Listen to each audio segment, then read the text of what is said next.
தசாவதாரம் உலகநாயகன் கமலஹாசன் அவர்கள் 10 வேடங்களை நடித்த படம். அந்த படம் எப்ப வெற்றி படமா ஆனது தெரியுமா? கமலஹாசன் அதை முடிவு பண்ணவனே வெற்றி படம் ஆயிடுச்சு.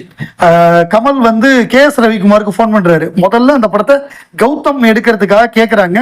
கௌதம் நான் என்னால் இதை பண்ண முடியாதுன்றாரு.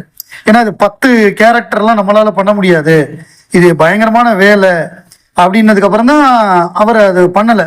அப்புறம் கமல் சார் வந்து நேரடியாக ரவிக்குமாருக்கு ஃபோன் அடிக்கிறாரு. ரவிக்குமாருக்கு ஃபோன் அப்போ வந்து ரவிக்குமார் ராமோஜிராவ் ஃபிலிம் சிட்டியில் இருக்காரு. வரலாறு படத்துடைய ஷூட்டிங் நடந்துகிட்டு இருக்கு.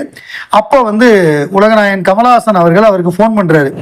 அப்படி ஃபோன் பண்ணும்பொழுது இதுதான் சொல்கிறாரு, ரவிக்குமார் படம் பேர் தசாவதாரம், நான் 10 கேரக்டரில் நடிக்கிறேன், நீங்கள் டைரக்ட் பண்ணுறீங்க. அவர் உடனே சார் படம் பிளாக் பஸ்டர் சூப்பர் ஹிட் அப்படின்ட்டாரு. இவ்வளவுதான். அந்த அவங்க எந்த நேரத்துல கமல் 10 கேரக்டர்ல நடிக்கிறாருன்னு முடிவு பண்றாங்களோ அப்பவே படம் ஹிட். சில படங்கள்லாம் அப்படிதான். ஏன்னா அது இதுக்கு முன்னாடி நவராத்திரியில நடிகர் திலகம் சிவாஜி கணேசன் 9 கேரக்டர்ல நடிச்சிருக்காரு. அதை தாண்டி 10 கேரக்டர், படத்துக்கு பேர் தசாவதாரம். இதை விட வேற என்ன விசேஷம்? இப்ப லேட்டஸ்டா வசந்தபாலன், இயக்குனர் வசந்தபாலன் சங்கருடைய அசிஸ்டண்டா இருந்து தனியா அவர் வெயில் மாதிரியான படங்கள் எடுத்த வசந்தபாலன் அவர் வந்து ஹிமேஷ் ரேஷ்மியா போய் மீட் பண்ணியிருக்காரு.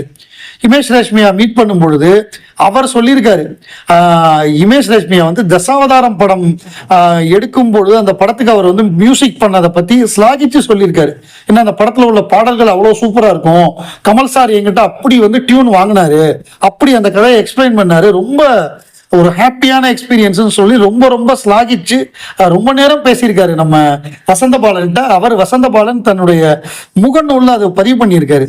அந்த இதெல்லாம் அவங்க பிடிஎஸ்ஸா வச்சிருக்கணும், அந்த பிடிஎஸ்ஸா வச்சு இப்ப ரிலீஸ் பண்ணியிருக்கலாம், சூப்பரா இருந்திருக்கும். அந்த கம்போசிங்ல கமல் என்ன சொன்னாரு, அதுக்கு அவர் எப்படி டியூன் கொடுத்தாரு, அதற்கு வாலி ஐயா எப்படி வரிகள் எழுதினாரு, அதே மாதிரி வைரமுத்து அவர்களும் எப்படி வரிகள் எழுதினாருங்கிறதெல்லாம் நம்ம சூப்பரா இருந்திருக்கும். அதெல்லாம் ஏராளமான ஓடிடி எல்லாம் இருக்கு. அதுல சிம்பிளி சவுத் அப்படிங்கிறது ஒரு முக்கியமான ஓடிடி.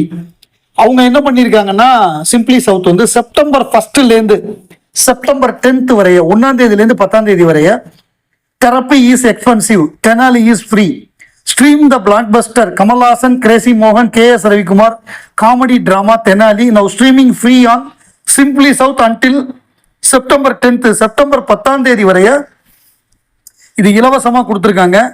உலகநாயகன் கமல்ஹாசன் ரசிகர்கள் தெனாலி பார்க்கணும்னு நினைக்கிறவங்க ஒரு அருமையான பிரிண்டில் வந்து சிம்பிளி சவுத்தை டவுன்லோட் பண்ணி ஃப்ரீயாக பார்த்துக்கலாம். அது ஃப்ரீயாக பார்த்துட்டு நீங்கள் அதுக்கப்புறம் அதை அன்இன்ஸ்டால் பண்ணிக்கலாம்.